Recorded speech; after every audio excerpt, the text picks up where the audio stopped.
Good morning, good afternoon, good evening, guys. I hope you're having a fantastic day. It's SoulSaint here, and we got another banger video coming up for you guys. It's been a while now since we've had Chimera, as well as the Alice in Wonderland event that's been kind of currently going on. And we're getting kind of closer towards the tail end of Alice, but, you know, Chimera's going to be never-ending, right? But with that being said, we have now gotten an opportunity to be able to experience almost all the rotations, and on top of that, too, we got exposed to Relics. So I thought that I've been wanting to do this for a while.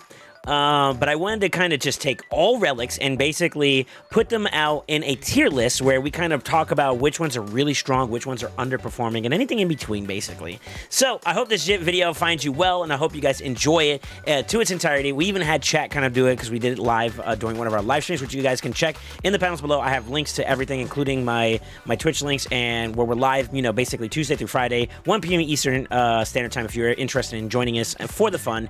But yeah, enjoy this experience, and I hope you guys, if you agree with some of the comments that I make about some of these relics, let me know. If you disagree with my tier list, which one do you think is a little bit higher? Maybe it's a little bit lower on your side. Let me know in the comments. I'm all ears. We'll have some fun with it. And with that being said, enjoy the vibes. All right, let's do this, and then I'll jump on Tamachio's account. Tamachio, thank you for being patient, by the way. Yo, is it a W? Is it a W video time? Is this everything too? Including the new relics as well. Okay. Sheesh.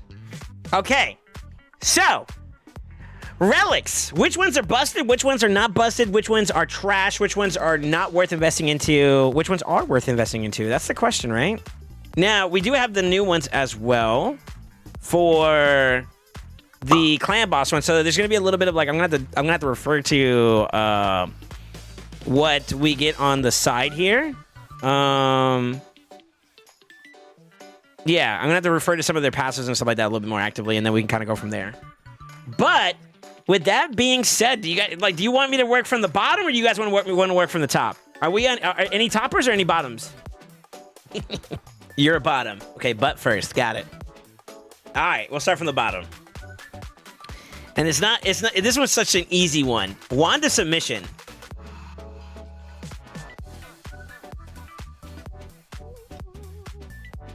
Actually, OP. Actually, OP. This is a no-brainer of how easy this is. This is an S tier. And you want to know why it's an S tier? Because every single mechanic in this game, when it comes to control, this thing could just swallow it up and spit it back out. And not only that, though, the percentage is, like, stupid high.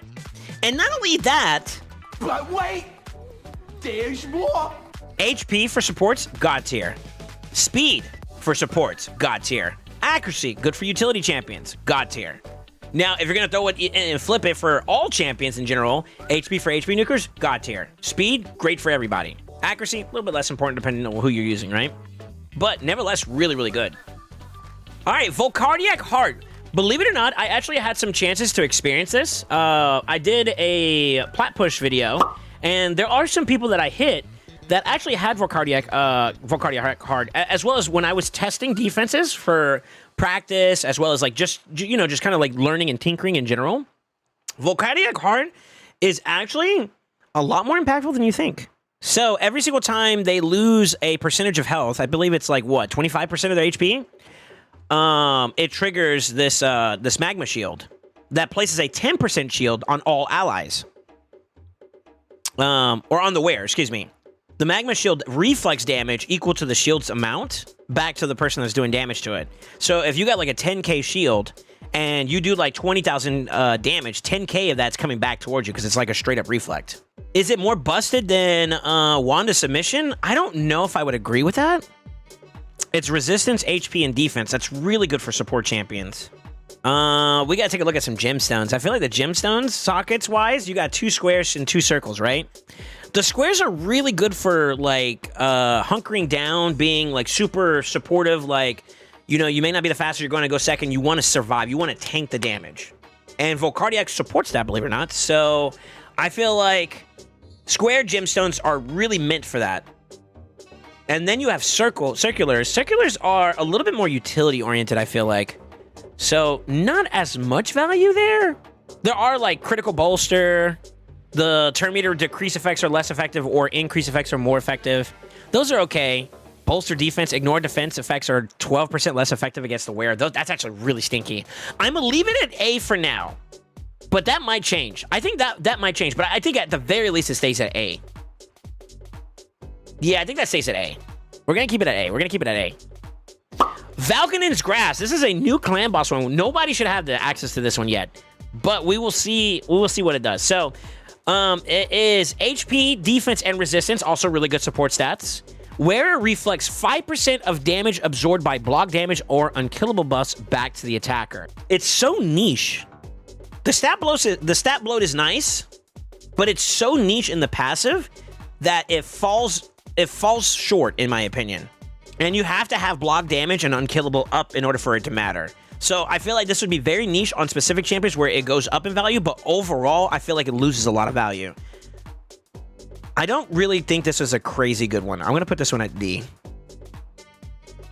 Now, it does have a square, which is good for supportive, like survival aspects like we talked about. But what about diamonds? What do diamonds bring to the table comparatively to other gemstones? Damage reduction, turn meter gain every single time an ally is revived, 5% chance to get extra turns, so it's kind of screaming utility. Accuracy for each enemy who has not taken a turn, utility. Whenever an ally is killed by an enemy, the wearer has a 10% chance to decrease the cooldown on one of their skills, utility, utility. This screams utility for me. Let's see what else they got. Okay, they got diamond, like energy expansion, where every single time the wearer receives healing from a skill, the max HP increases. That could be kind of nasty. And then 10% more heals. Speed increases. It kind of screams more utility for me. So, utility plus a supportive, like a standalone one. It's not like I don't feel the synergy there as much, to be honest with you. So I feel like that's solid at D for now. I feel like that's solid at D for now. We'll leave that there. It could change, but I feel like it's not overly busted. All right, our first rare, Unholy Grail. Now, you're gonna laugh at me about what I'm about to put this at, but I don't think it's D tier. I don't think it's A tier. It's definitely not S tier. I'm hovering between B or C. I'm probably going to put it at C, and this is the reason why I think it's better than something like Valkanon's Grasp, is stat bloat. So it comes out the gate with attack, which is good for attack nukers, right? And then if you do so happen to rank it up even more, HP nukers get some value out of it, or in general, like champions that scale off of any of those two stats, and then you get crit damage at the very end, right? Now, I wouldn't recommend like investing heavily into a Grail, which is where it would go down. The passive itself is mediocre because you have to be under debuffs, and then you get 2% more damage.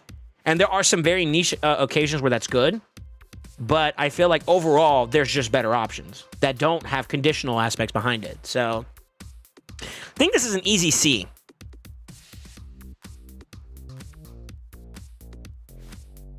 This is an easy C for me for right now. This may actually go back down to like a low C, high D, if anything. So we'll leave that one there for now. New one, Temporal Stagnator.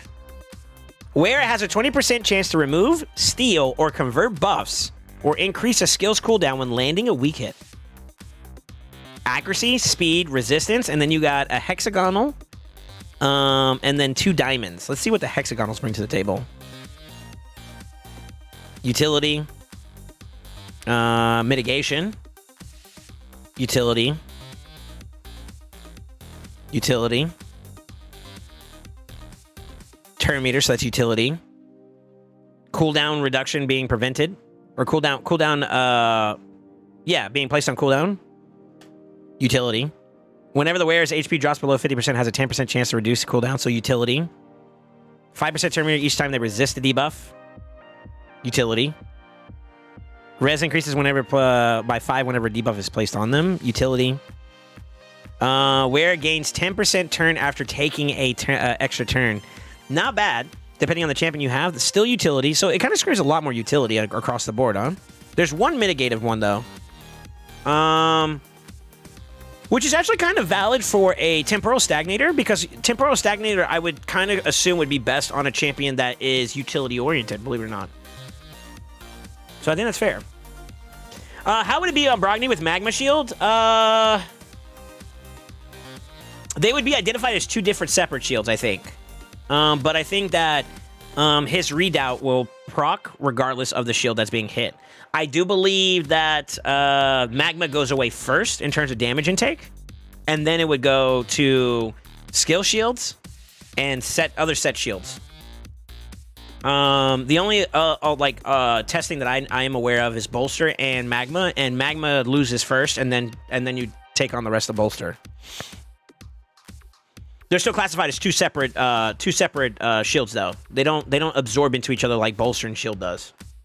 Because I'm assuming it's classified as like sets versus set plus relic or set plus ability or ability plus relic. They're classified differently. I think Temporal Stagnator is very niche, but I think that the stat bloat alone justifies it being at B, along with the utility relics being very, very strong there. I think this actually could even make a case for A. And depending on the champion, it's actually an S tier. Like, for example, I think a Temporal Stagnator would be solid on someone like Crixia, where there is a chance to weak hit. There is a need for accuracy, speed, and resistance. You know, it all synergizes very well there. So I feel like Temporal Stagnator is a great one for Crixia as an example. Now, we'll talk about some other reasons why I think that it doesn't hold up as well, but nevertheless, pretty solid so far. A solid option, I think. And that's just one example, just so you guys are aware. All right, next one. We got Tempest Sanguinis. Yeah, take it, Dylan. Tempest Sanguinis. HP, accuracy, defense. It's a rare. Where's turn meter reduction effects are boosted by 15%. And then it's a diamond in there. It's a utility one that's kind of effective with champions that like to do turn meter reduction. I feel like there's two issues why I feel like it stays at either C tier or D tier. And I'm probably going to put this one under D tier.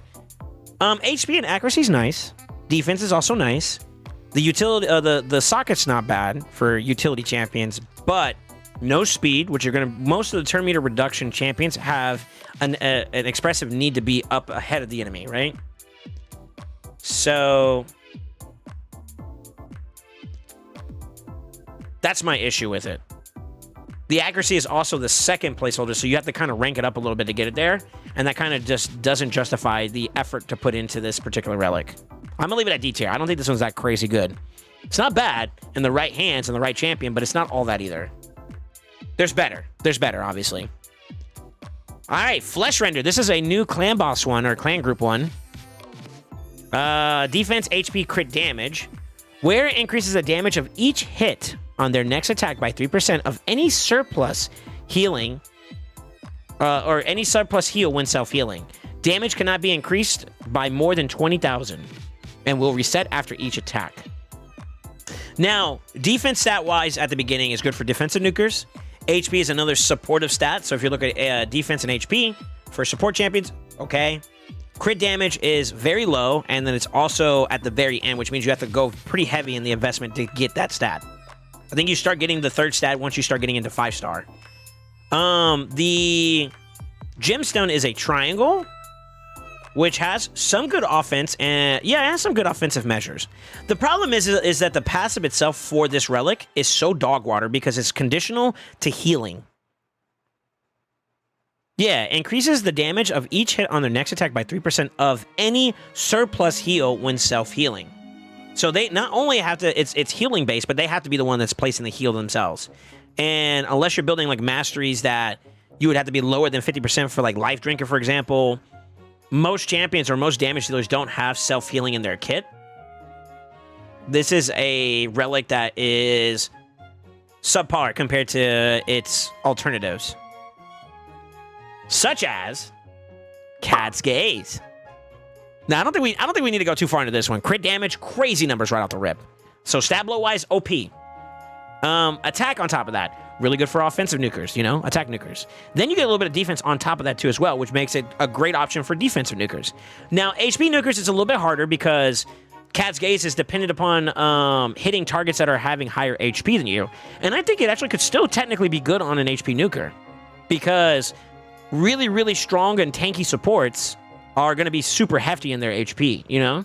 So if you're just slightly under that, you still get the benefit of the passive, which is ignore percent. And that scales up from 10% at base all the way up to 20%, I think, when it's finished. Not to mention the triangle sockets are great. Circular one for utility, and maybe a little bit of damage if you got lucky with the relic. This is a strong, if not one of the best nuker relics in the game. Easily. Ignore percent is so broken. especially against the meta that we have currently. Scroll of the Unseen. I wish this one was a little bit better. But after playing with it and trying it out, I tried it with Toshiro specifically. It's good on him. It's good on champions that get like Veil on their own. The only thing I don't like is the conditional aspect behind it being you have to have opponents or like the rest of your team, allies, or any other champion. So it doesn't have to be just allies, but any other champion has to take a turn while the user is under Veil for you to get the stacking damage output from it. And then it resets, which also makes it really, really bad afterwards, because it's very conditional. You need to be under Veil. You need other people to take their turns and do damage, right? Or takes a turn, excuse me. And then when you finally get to your turn where you're going to be able to expand upon that potential cap of 30% more damage, it resets. The sockets are also kind of mediocre for output. I mean, you got like maybe one or two. Boss Slayer for PvE. A little bit more damage output if you're able to kill somebody with Bloodthirsty Prowess. And then you do have the Ignore percent ones. That's less effective, though. So, offensively speaking, it's not like that crazy. I guess maybe if you're building somewhat semi-accuracy oriented, then you could do like target finder. Or... let's see what else is there. Foe Killer, if you're hitting someone with like topped out HP, then you do 5% more. I feel like this one is probably around the lines of a B tier one. It might even be C tier, but I'm gonna leave it at B tier for right now.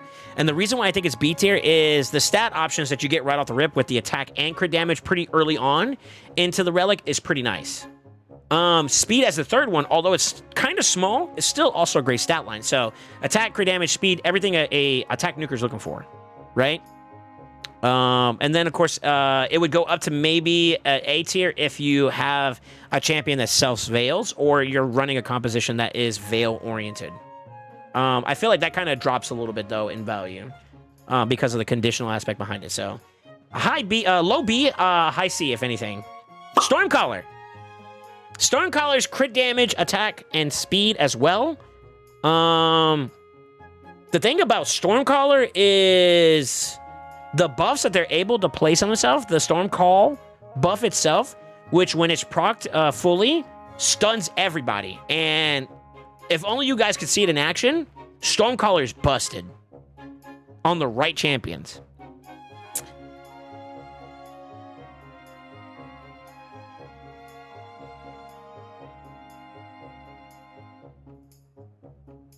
Yeah, it's OP. You guys may not agree that it's on the same level as like Cat's Gaze, but I will argue this to the day I die. And here's why. Cat's Gaze is good stats. It's a good stat check, like just straight up. That's really what that is. That's what makes it like super, super strong, right? The difference is not only you're getting a very comparable amount of stats as well. It's 40% at max, and then let me take a look at Cat's Gaze. It's also 40%. So you equal out there. Attack is 204 for Cat's Gaze, and then you got 204 for Stormcaller. So it equals out there. You get speed on Stormcaller, and then you get defense on Cat's Gaze. So, difference of value, depending on who you're putting it on, right? Where Cat's Gaze falls short is the extra gemstone, as well as the buff/debuff that you're able to put with Stormcaller. Stormcaller is actually as busted as I thought it would be. And I would not be sad if I got a Stormcaller. Hands down. I've seen it in action. I'm just going to say it like that. I've seen it in action. You'd have to see it for yourself. It's pretty cool. Rod of Blasphemy. This one's kind of trash, no? Where receives 2% less damage if under any debuffs. If you're under debuffs and you're going against PvP champions, you're probably already on the back foot. It gives you HP, attack, accuracy. I feel like that's kind of...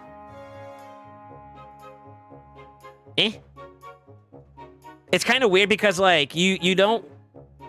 It's conditional for the passive. You only get a circular gemstone, which has, like, maybe one or two options that are going to give you more output.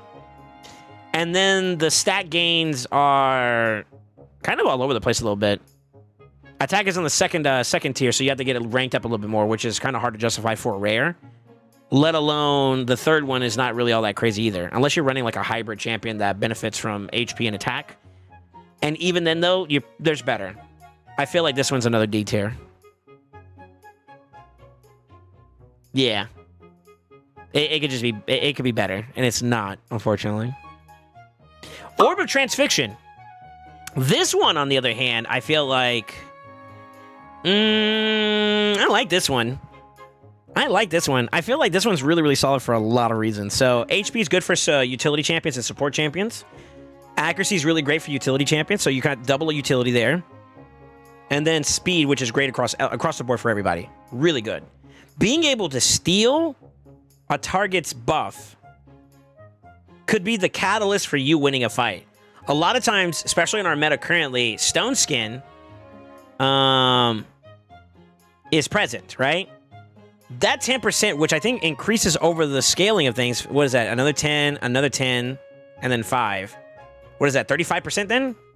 10, 20, 30, 35. Yeah, so 35% chance to steal a buff as he's hitting. Makes this particular orb really, really strong. Not to mention when partnered up with specific champions, think HP bombers, control champions. This actually shines even more. Think Armands. And not to mention, since this kind of seems a little bit more like a utility-oriented type of relic, the gemstones that are associated with on the circular ones are great for both aspects of that. Whether you're playing towards like a HP bomber like Commodus, that's what I use on him actually at the moment. You have the explosive power, you have the destructive accuracy, I think it is. Yeah, so you ignore resistance when you're placing bombs. Or you could go invigorated for more utility. Unstoppable if you're trying to be interruptive. There's a plethora. Uncontrollable. Like, it's really, really good for control, honestly. Like, Puppet Master is great, depending on the champion. And you got that flexibility with this relic. I think it's at least a B tier. I think it's an A tier in my heart, though. Yeah, I'm gonna give that one an A tier for now. My heart's saying A tier. Now, this is one that I feel like people have complained about it actually not working, the chance for it to proc not actually working at all. But it's very hard to tell because I don't know if there's anything that would indicate the additional damage from it, but Malefic Talon. What's nice about this is that it's better than D, and I think it's better than C. I would put it at a B tier, believe it or not. And here's why. The stat gain alone right off the rip, you get crit damage out the gate. And that automatically allows your builds to be better, especially if you're early game, mid game. Late game, this does fall down a little bit. But I would argue that it's better than Unholy Grail. Gemstone slots are great. I wouldn't rank it on the same tier as Volcardiac Heart, to be honest with you. Really? We'll play it out. I'm going to play this all out fully, and then I'm going to see if maybe I drop it. Because I think it's like right there. It's like just below A, if anything. But it's definitely on at least B tier. It's not S tier, though. It's solid, but I don't think it's S tier. It's just a little bit short on that one. But I think it's at least like here or here. So I'm gonna leave it at A for now, but I'm not sure. I feel you on that one. I'm a little hesitant myself. But I think my Malefic Talon is solid just because of the stat gains. You get crit damage right off the rip, and then HP is kind of nice if you want to lean towards like an HP nuker. Or the passive itself, if it does proc, is not bad for a little bit extra damage. 10% more damage is not bad. Triangular for offensive measures is also a great socket. And I think that's what makes it edge ahead of the Unholy Grail. I think the stats and the socket is just better than the Unholy. So I'm going to put it above that one. Mask of Rage. Where receives 5% less damage from enemies under a provoked debuff. Trash. HP defense is good for base stats, if you're looking for just like support stats. A little bit of accuracy on top of that, but the passive does nothing for you. And this is kind of one of those things where it's like you're looking for mitigative measures if you're using the mask, right? And the circular gems, outside of like maybe one, are more utility focused than this one. So I kind of feel like that's not That's not worth it. That's fodder for me. And I feel like if I were to get any of these relics down here, this is all fodder, in my opinion. Overall, I think this is fodder, yeah. So I'm kind of solid on that one. I'm good. Masquerade is trash. I'm sorry. Murder Fang. This is the new clan group one. Attack, crit damage, and HP. Where it has a 25% chance to deal bonus damage when using default skills. Bonus damage is either 3%, single target hits, or 1% AoE hits of target's max HP. Now, what's really interesting about this relic is that it has, I want to say, one of the more diverse, probably second to only one other one, the most diverse plethora of socket capability. Yeah, it's number 2 in the most diversity-wise for gemstone sockets. That is one that makes it kind of unique, because there may be a strong push for like damage, and there may be one gemstone inside each socket, shape that could be pushed towards pushing that envelope a little bit more, which is good. Also, it gives you more expansibility in case you have been unlucky to get specific gemstone types that you can't put into any of your relics at the moment. This will be a one size fits all. You pretty much can put almost every single one besides, what is it, hexagonal and diamond. Those are the only two. Attack is 398 when capped, and then crit damage at 21%, so you get a little bit less crit damage than the other counterparts. 3% for single target hits in terms of extra bonus damage. It's a 25% chance to deal it, which is going to be bookable up to a 50% chance. No, even more than that. So 30, 35, 45, 50, 60% chance. That's actually pretty high for a chance. That's really high for a chance, actually. That could be kind of busted. I don't know if I would want to put that over the Stormcaller and Cat's Gaze, though.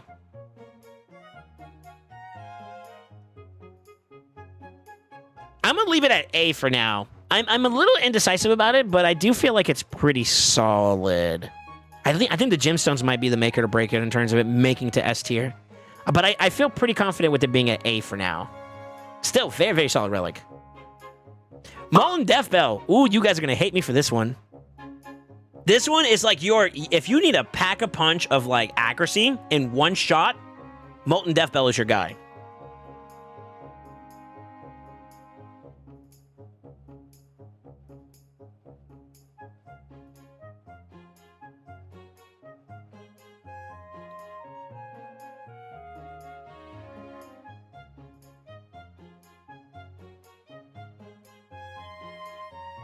It has to be at least B tier for me. And here's why. The champions that you can use this on is kind of sicko. And they're scary when they're fast. In particular, like Odin, for example, Armands, those are champions that benefit from not only being able to control the fight, but they're able to do it super well while they're just basically able to cycle. And what better way to cycle by injecting them with more turn meter? This is busted. This is a busted relic. I actually use it, and it's actually stonked. Man, I'm gonna trust my heart. I'm putting this at A too. I think it is an A. I think it is an A. And here's what's really cool about the hexagonals too as well. Depending, now this is conditional, so it kind of drops a little bit in terms of opinion, but I feel like it's so strong because the champions that you can do this with are busted. But like, In for the Kill is a rare. I'm gonna bring this up on the screen for you guys. It's 3% turn meter gain whenever an enemy loses 25% or more HP. This is per enemy, by the way. You can't gain more than 20% in a single turn, though. So if you get 20%, in addition to the relic giving you, what's the percentage you get from that? It's like, what, 10% per stun that you're placing? Like, think Odin, for example. I'm going to use him as my reference point. You catch your you get 4 stuns. That is 10% right there. Then you follow up with Marius, who does 25% or 30% in total with his A2 after setup, right? That's nasty. You're getting that 20%. So you're already up from the last turn you got. You're already up a third of your turn meter. It is very hard to suppress that because you're just going fast. And I think that's what makes it very, very scary. Another thing too is being a rare, it's a lot easier to get than some of the mythical ones too as well. So ease of access I think is super important for this. And that's why I also grade Malefic Talent a little bit higher. I just feel like the passive for those are just a little bit more questionable, and that's the reason why they kind of drop down a little bit. I guess the accessibility isn't taken into account, right? Because it being rare is a massive W. I think so too. I agree with that. Accessibility is very, very important. But if you're going to get like a relic, you want that relic to be impactful. Not only from a stat gain standpoint, but a passive standpoint too. And then the gemstones, right? That's my trifecta. The bottom of the row is they're trash at any of those three. C to like maybe low B is being good at least at one, maybe two of those. Or I'd say at least one of those. And then from like B going into A, you're good at two of those. S tier is like you're good at all three. And I feel like the top three that we have, it hits the mark on all three of those. That's a good way to kind of preface my decision making right now. And Molten Death Bell does two of the three very well. The gemstone socket's pretty solid. Actually does all three pretty well. Accuracy really good. Defense HP is really good for utility champions. The passive is solid, and then the gemstone socket is really, really good too. What makes me feel like Death Bell falls down a little bit is that it's only one socket. It's only one socket, and I think that kind of cooks it a little bit. Yeah. It's up there. It's up there in preference for me. I'm so happy I got my second one. Journal of Necrotos. I think that there are people who are going to say they're more of a stand than this, more of a stand for this one than I am. Let's see. It's HP, defense, and resistance. Whereas heals and turn meter increase effects are two allies are boosted by 15%. Now, so after some research and some help from some people, salutes to my mad boys, this thing is not 15% on top of like a 50% boost or a 30% boost. It is 15% of whatever that boost percentage is. So if you got a 10%, what's a great example? 15% of whatever that percent is. It's a percent of a percent. So it's not additive. And that makes it fall down in my books. Now the support stats are pretty solid. The gemstone socket is okay. More often than not, you're going to use this on a support or utility champion, more so support. And circulars are not the craziest of strongest for support gemstone. So it's good in terms of its value, but I don't know if it pushes past B. I think B is solid where it's at. Not to mention, if we're talking PvP, it's very niche on some key champions that are very hard to acquire. But still solid nevertheless. It's solid nevertheless, but it's not the best in slot either. Ease of access, I think, definitely precludes it not being at C or lower. It's a solid one. Not the best, but solid. I think B is solid. I think B is a good answer.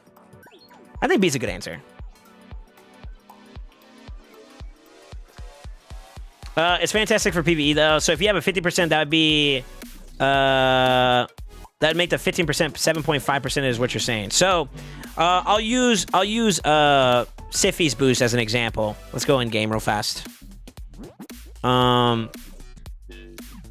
She was one of the first ones I peeped out for this because she heals and she also turn meter boosts. But if you're looking at Siphi, right? Her turn meter boost is 10%. Right?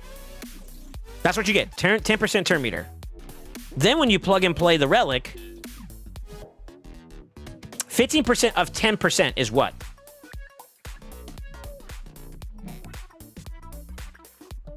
It's very, very small. I think it's like 0.12. Or something around those lines. Now, if you add all this up together, I think we did it at the max of it. So 30% of... Is it 30%? It's another 15, right? Yeah, so 15% on top of the at max is a 30% of whatever. So 0.3 of 10 is what?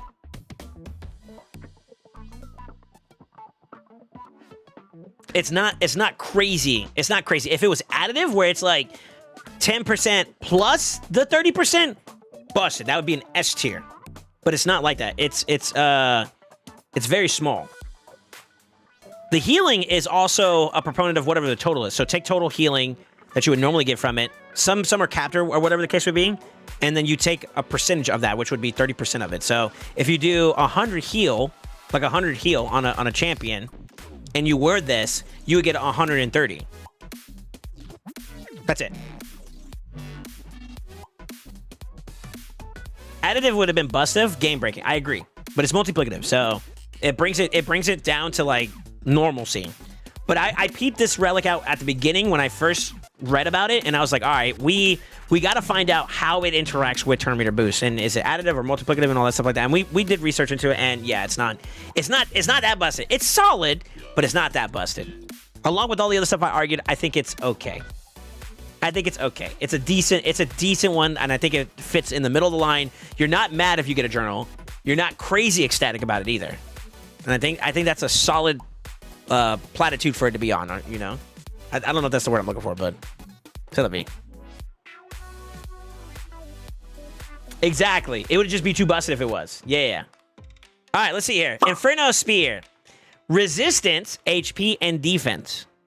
The wearer's resistance is increased by 2% for every 5% of HP lost. If you're losing HP after a certain point, resistance doesn't matter, because that means they're already cracking into your raw HP, and anything that was going to keep you going has already been managed. It's kind of contradictory in that regard. You could use it as a stat blow check for being able to push resistance builds more. There is that. Most champions don't necessarily benefit from it. There's some key ones like mythical-wise. You got Crixie, you got Galathier, that do give some mitigation on top of that, but it's only up to a certain point. So the excess after that cap would be intended just for straight-up resisting in general. If you're already taking damage by that point, the battle of attrition is now in play, and we're way past the point of where resistance is that important. And I feel like that drops the value of this particular relic. In addition to that, 2% is not really that much. Does it scale up over time? Let's see what the increase is. The resistance does scale up by an additional 2% for each level you go up from there. So it'll scale up better. It's okay. It still reaches a 20% cap. By that point, you're probably already close to dead. And I don't like that. Now, the sockets are pretty solid. Really good mitigation on the squares. We talked about that. Hexagonal has good utility, and it's kind of a little bit more of a mixed bag, but I think for the most part it has some pretty decent mitigative ones that require you to kind of be a little bit more aware of like the situation of the fight, but they're not like distinctively like the squares. The squares really do hold up well. Believe it or not, I'm gonna leave this at a C. Good stats. Passive is kind of meh. The gemstones are really good. Overall, kind of misses the mark, but it does have like some good synergy with the base stats and the gemstones, and I think that's a solid C. If we're gonna be a little bit generous, I'd say it's a low B, but I don't think it deserves a B place, because I would not be too crazily excited to have an Inferno Spear on my account, to be honest with you. Coronet.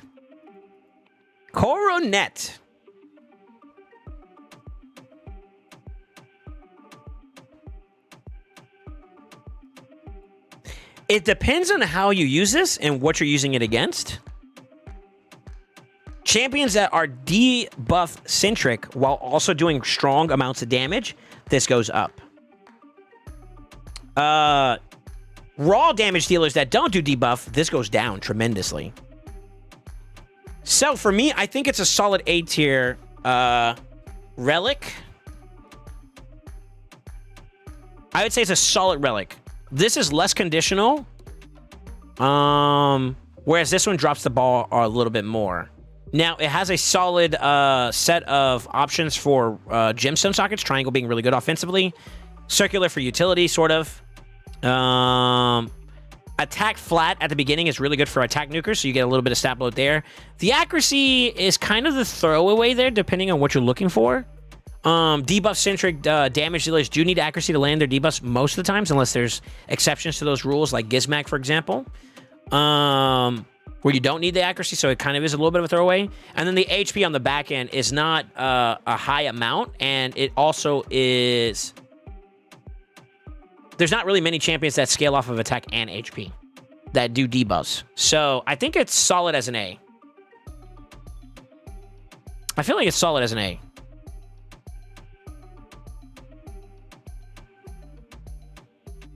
Yeah, I'm okay with that. I'm okay with that. I think that's fine. Murderfang seems mostly like a PvE relic. I think I would rate Coronet higher than a Murderfang. I disagree. What's your opinion on Lightning Cage? Because Murderfang is very comparable to Lightning Cage, with the caveat of like the type of damage being applied. And I think that's where, like, when you pay attention to the damage aspect behind it, it's pretty nice. Now, I think that it is kind of a little argumentative, though, and kind of, like, self-deprecating on my side in terms of, like, the argument. Because LC is more important for what it protects more than anything, which is the buffs, right? Whereas, like, the damage, the extra damage output from the orbs are a bonus. The reason why I place it a little bit higher is that you got more gemstone value. Double the triangle, and then depending on what you're using for it, this is where the caveats kind of get into play. There are, I think, gemstones that benefit you from doing multi-attacks in the square. Let me double tap.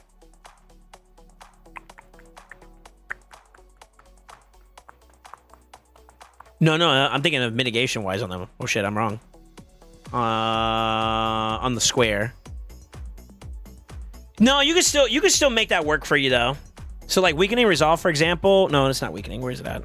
Square loses max HP in a single hit. The next series has deals 20% of the damage. I'm looking for the one that scales a little bit. Hold on, gotta find it. Sorry, I'll show you guys what I'm looking at while we're pacing over here. Receiving more healies like utility. Destroy HP effects or less against the wearer. That depends on who you're using that on. Could be pretty valuable though.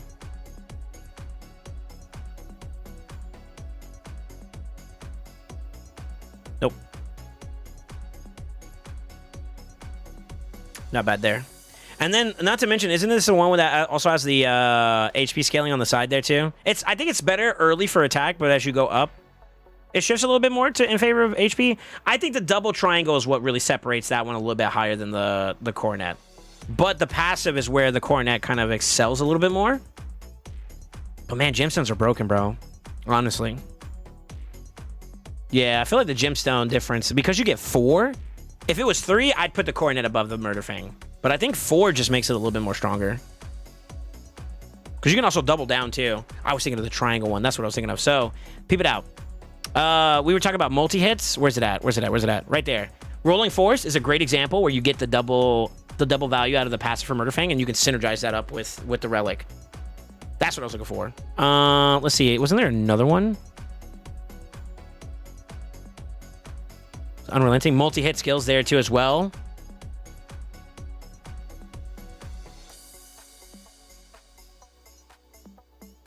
Yeah, being able to double tap with the gemstone is, I think, what gives it a little bit of an edge. And then stat for stat,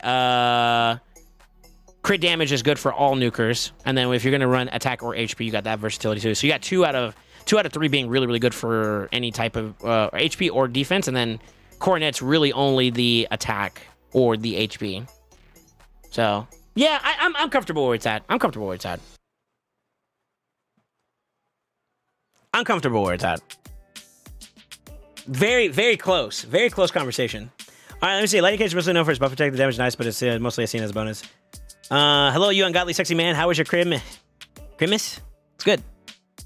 You're kind of like a couple months late for Christmas talk, though, no? All right, Hatters Reserve. I'm doing good, man. How about you, Panda? People don't like this one for some reason. They think this one's mid. I'm less of a negative Nancy about it.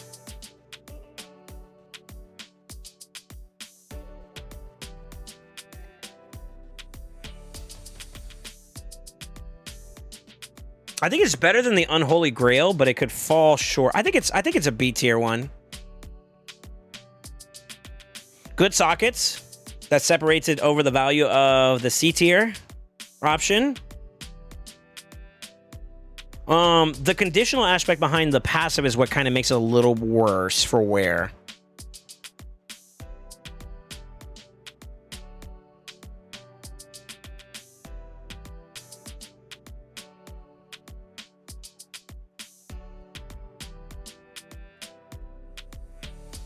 This is a tough one, man. Because I can understand the argument on both sides. Because, like, The champions that you're going to want to try to get more damage output from, they normally may have higher HP than you. Whereas the ones that have lesser HP than you, you normally one-tap anyways. That argument has been made towards me, and it's valid to some degree. I would also argue just build better, but I mean, like, you know, that's not fair. So I'm going to leave it at B tier for now. I don't think it's that bad. It may not be top of the line, which is where like the A and the S tier kind of shines, but not bad nevertheless. And like, what other options do we have for like HP nukers at the moment besides the ones that are in S tier? Damn. This could be C tier too. I just think it's better than the Unholy. I don't know, man. What do y'all think? All right, let's see. What do we got? Hand of Uncreation. Oh, God. This one's not bad, man. Especially in a go second strategy type team. This one's actually stinky. Accuracy, really great. This gives you the Molten Death Bell effect. But you get more gemstone sockets. You also get resistance, so this is interchangeable with like a Crixia, for example. And you net speed. I don't think the Death Bell gives you speed at all. So this one is the upgrade, in my opinion. Almost the upgrade to the Molten Death Bell in terms of like stats and gemstone sockets. Now, passive for passive, it's a different stroke. Reducing the chance of applying debuffs, stealing, or removing debuffs, or steal turn meter, or increasing skill cooldowns against the wearer are reduced. Very versatile. I think the gemstone sockets is what's going to give it the edge, but I think it's an A tier one. I would not be mad if I got a Hand of Uncreation. I would be perfectly okay with that. Hollowed Hilt. Y'all already know where this is going. It's a no-brainer. One of the hardest stats to push in this game, in terms of just like raw stat for stat, is speed. It's crazy how hard it is. If you're trying to be like super competitive and you're trying to be super fast, you have to push some numbers. And this Hollow Hilt gives you 24 speed. Easy W. Not to mention the little bonus you get from the passive is really good for setting up other people too as well. So giving fervor to an ally that gets healed, you know, for example, is really, really good. Think Siffy with her A1. I don't know, you got some options, man. But I think they're just the stat bloat alone is what sets it aside. That stat bloat is so big. Not to mention, it also has like some really cool specific utility here. Gemstone sockets. Diamonds and circles are great for utility. And that could turn the tide in terms of just gemstone value alone, could turn the value for your utility champion to do what they got to do really, really well. Not to mention HP and resistance. Great options for support champions. This is an easy S tier. Easy S tier for me. Now, adding this relic onto a champion that's still slow means you're still slow. And that's kind of why I think it's a low S tier compared to like just having wand and play automatically. You're forcing the player to consider having to play different because you're just returning their product back to them. You know, their control, their CC, whatever. And I think that's okay. A nice compensatory for such a strong stat gain. It's a nice little balance there, but it's still very, very solid, I believe. Golden Elixir. This is one I'm actually kind of peeping out as a little underrated, if not maybe even high value, despite the weird, I'm going to say weird, stat lineup. So attack, accuracy, and HP again. The wearer is healed by 10% when their HP drops below 50%. And that heal goes up another 2 for every level. So that's another, what, 20% on top of that when it's maxed? If I'm numbering right. The gemstone socket options are a little weird because they scream utility for me. Let me check hexagonal again.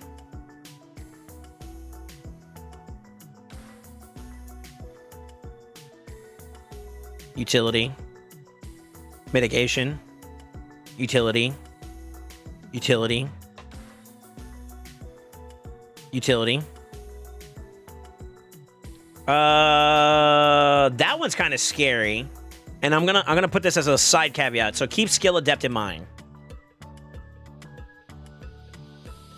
Power resist is another one that's pretty nasty too in combo. And I'm gonna give you an example of where this could really shine.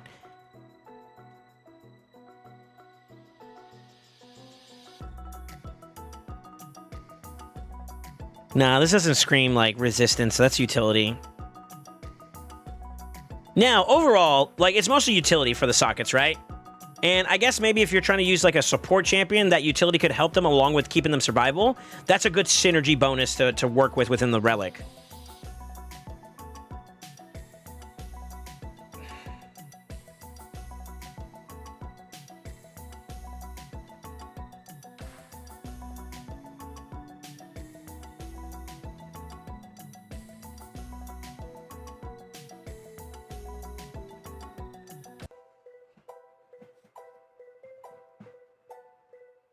Let me think.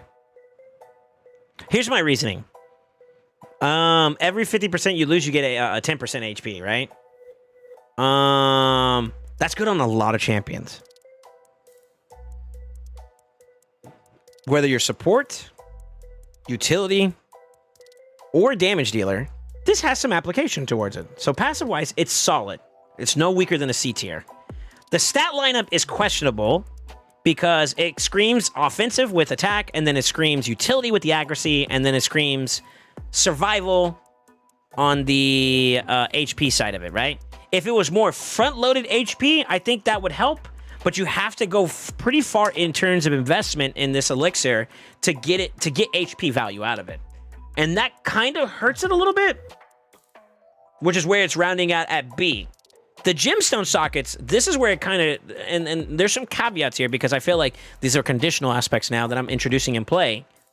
The utility mitigative, okay, fine.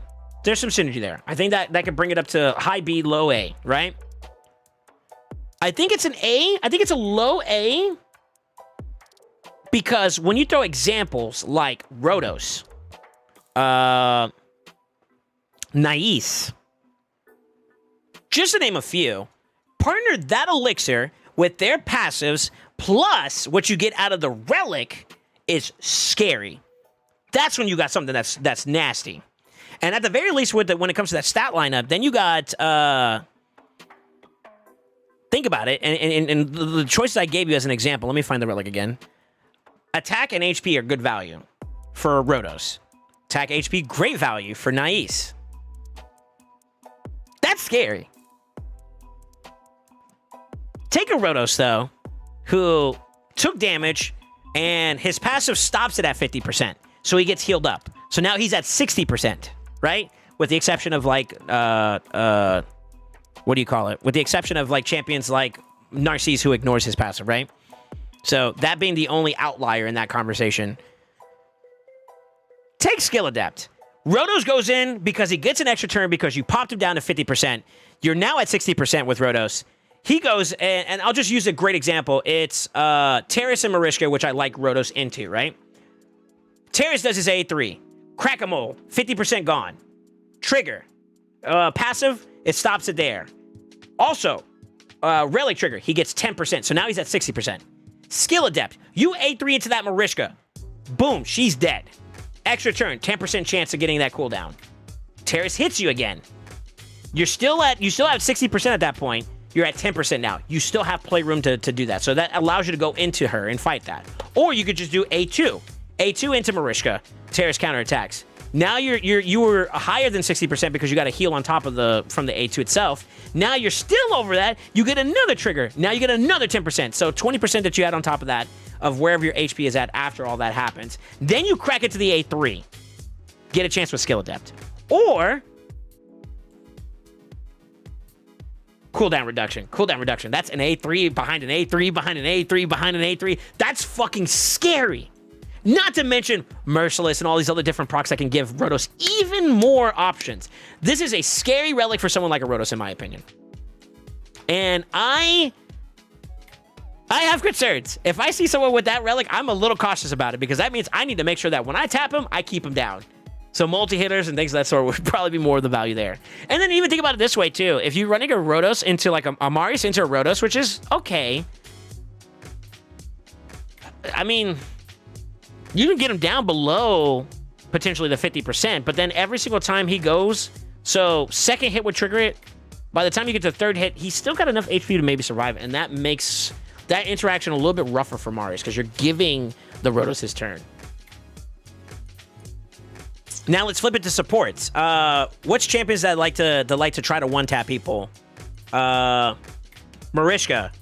Solid option. Solid option.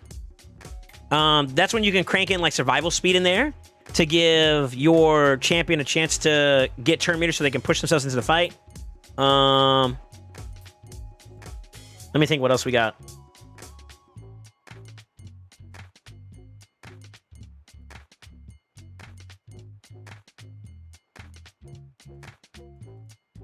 I'm looking for the other one.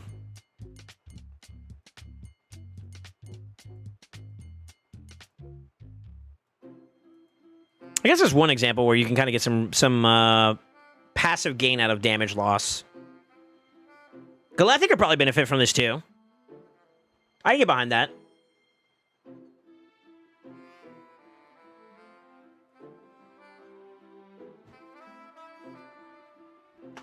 Nice with Elixir is brutal. Yeah, I could get behind that. I love using Elixir on my Galathier.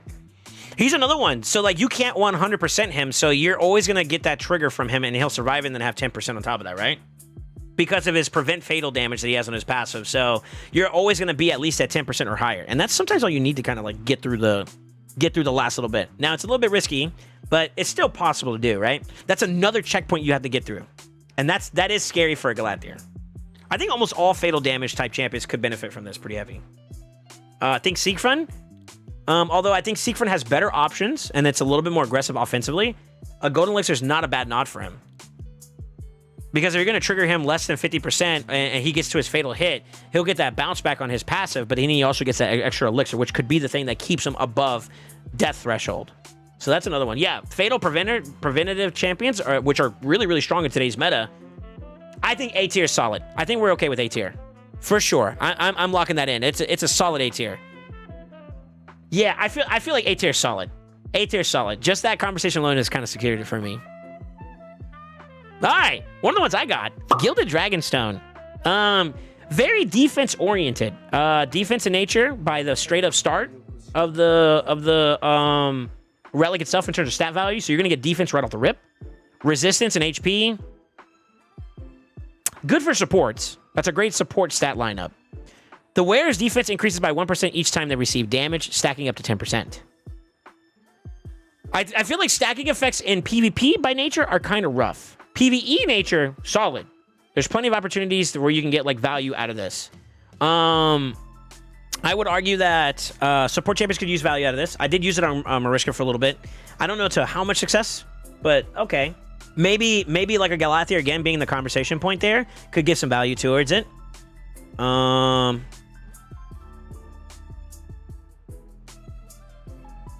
Nuker-wise, so flipping it on this side, defensive nukers get value out of this. So by straight up having it on them, they're extra flat defense gains. Sure. Extra primary stat gains for a defensive nuker, again, on top of that with the passive. However, I won't lie, as damage dealers take damage, they normally plop over. So PvP-wise, less value in terms of like the overtime gain because they have to get hit, and that's the scary part, right? But on PvE content, W. Relic-wise or gemstone-wise, we have squares and circles. You have your value in terms of the square, which are mostly mitigative.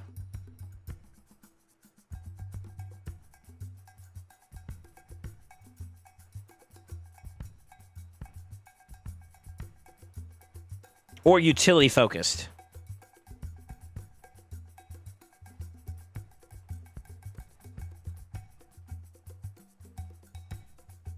I'm going to say it leans more supportive than it would be a nuker, but that is a small way you could kind of flip it in value.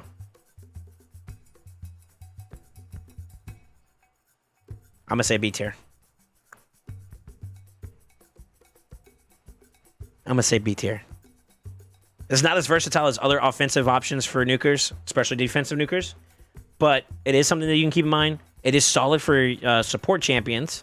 Good stat up lineup, and the mitigative side of the gemstones is pretty good. So it's just missing the third element, which would be where the resistance is kind of like the linchpin in this one.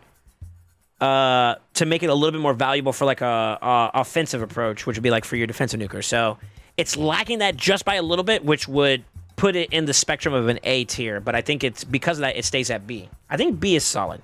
B is solid. We keep it at B. We keep it at B. All right. I like keeping this this right here, to be honest with you guys. I don't know about y'all. I think this right here is a great way we can talk about the relics too as well. So Gore Crescent. Where are you? There you are. Gore Crescent. Attack, crit damage, speed. Great for an offensive nuker, especially attack nuker. 2 out of 3 for any other nuker. 1 out of 3 for supports. Whereas next attack after killing an enemy deals 20% more damage. So this one automatically would be better than a Malefic Talon because of 2 reasons. 1, more gemstone access. The stat lineup is just as solid. And it's not conditional like Malefic Talons is, I believe. Right? So it's a percentage chance to deal more damage, whereas like Gore Crescent is you do more damage. Kill somebody, which you're going to do anyways, you get more damage. The damage increase is also pretty fucking busted, too. Whereas, like, you're getting a better chance at Malefic, but you get the extra percent no matter what with Gore Crescent. So, less conditional. Less conditional. Pretty linear, though, in terms of its design. And I feel like, would I want a Cat's Gaze or a Stormcaller over a Gore Crescent? I think the answer is yes. Because those are even less conditional. But I'd want it over a Malefic Talon, though. How do we feel about low A to solid B? I think low A.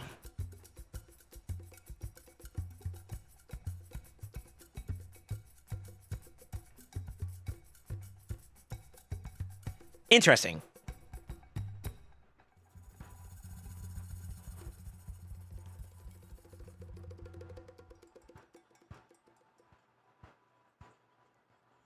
What do y'all think about this one? Still talking about Relics blabbering? I am. We're almost at the tail end of this this list though. I'm gonna leave it at A. I think A is solid. Alright. Essence Quitcher.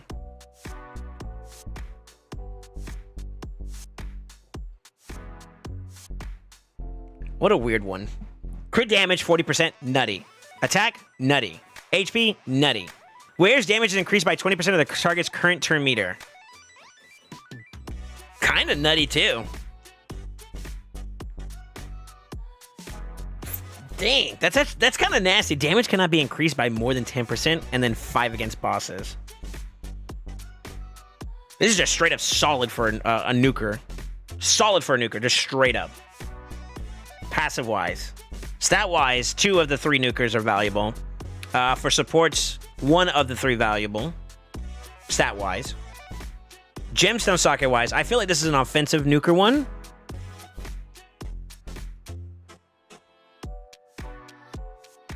Both PvE and PvP. And the gemstone sockets are nuts for this one. Do we have another S tier?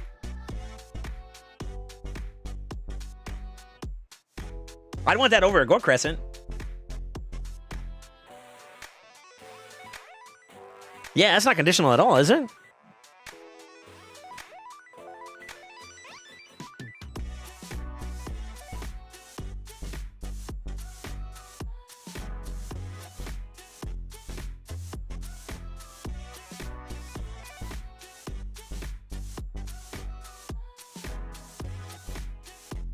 I say it's S tier. I think this is a solid one. It's got all you're looking for. It's very one-sided in terms of like damage dealer focus, but it does it to the T. The synergy between stats, the synergy between the passive as well as the gemstone socket, it hits all 3 for nukers. I think that's good. Yeah. I'm gonna lock that one in. Diadem. I think this one is in the Chimera department, no? Yeah. Defense, HP, resistance. The wearer's defense increases by 1% for each ally under ally protection buff placed by the wearer, by the way. This screams support. The gemstone socket is solid for it. However, the conditional aspect behind this one is lackluster.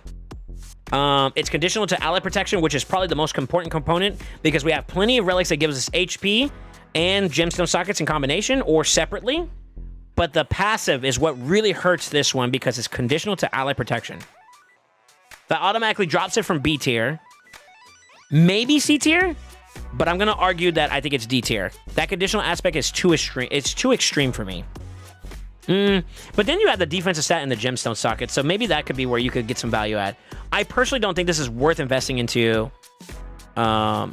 nowadays.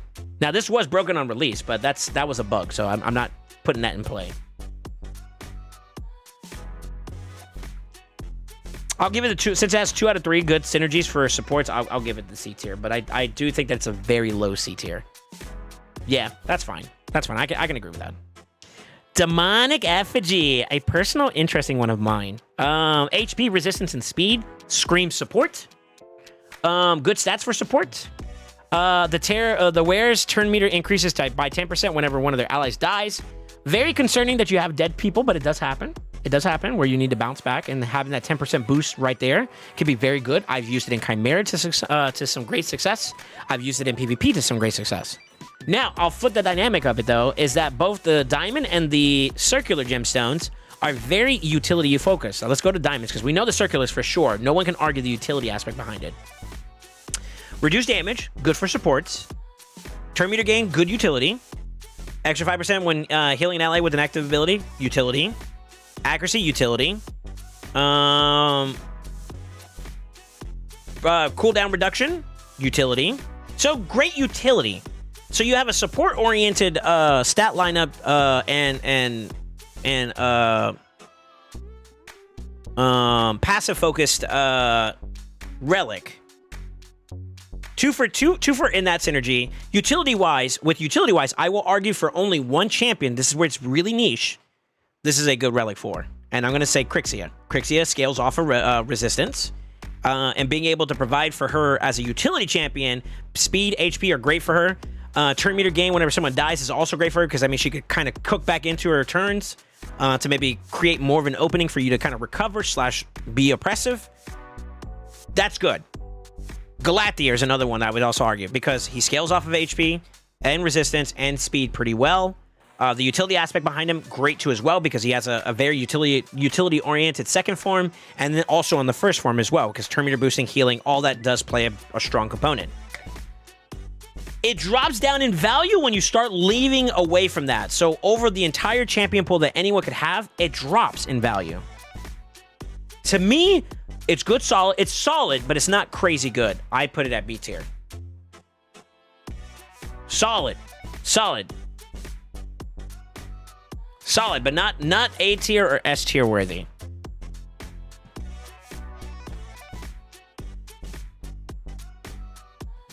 How does deserve a B? This streamer is smoking marijuana. Okay.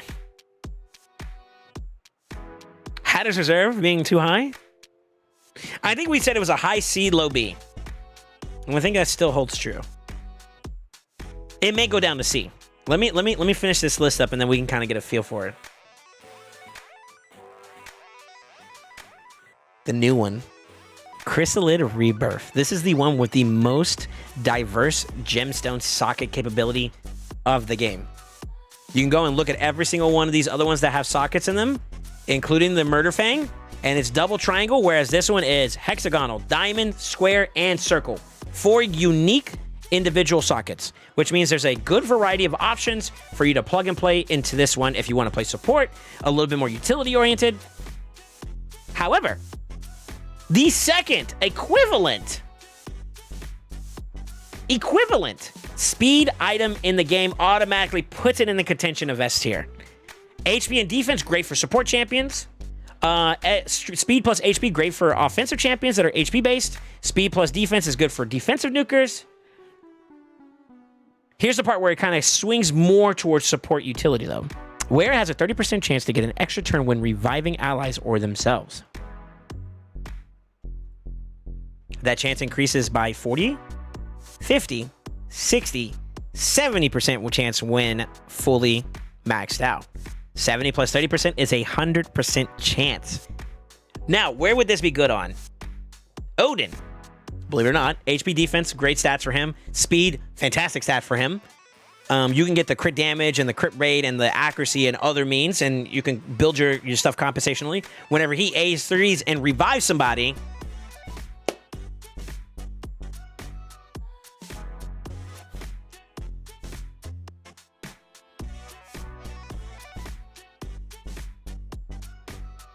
and then on top of that too, just straight up for a relic, where champions are some champions that are good for like Mariska, for example, where people are trying to like one tap through her, like a Georgia, for example, just straight up denying that so he doesn't get the extra turn for killing somebody. You stay alive. You're still in a stone skin, so what is he gonna do? That's a whole loss of turn there, which gives you a chance to retaliate. Yeah, man. This is also a nice little one for like Rotos, for example, into counter matchups. And I want you to think about it this way. So Marius' A2 ignores, or not Marius's, but Narcisse's A2 ignores Rotos' passive. Passive would hit, like his passive would trigger, but the damage itself is not stopped. It's just mitigated. Well, it's not mitigated, but it is, I think the way that works is that it would hit, aspect of Seraph would trigger, preventing him from dying, damage still resolves, he gets his extra turn because you did more than 50% of his health. Turns are tied. The ties are turned, right?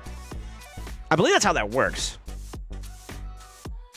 Someone that has it on Rotos, you let me know if that's how it works.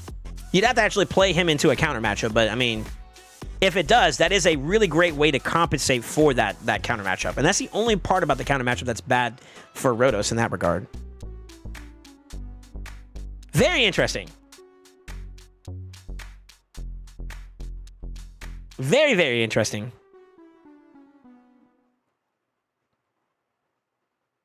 We need to read Narcisse again.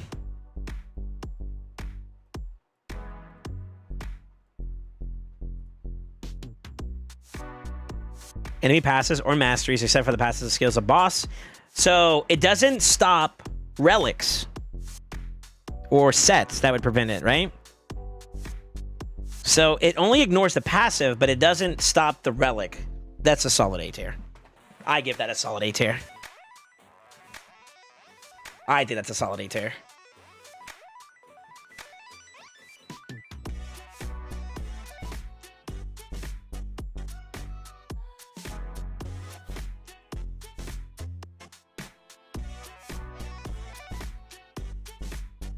That's my tier list. That's my tier list. What do y'all think?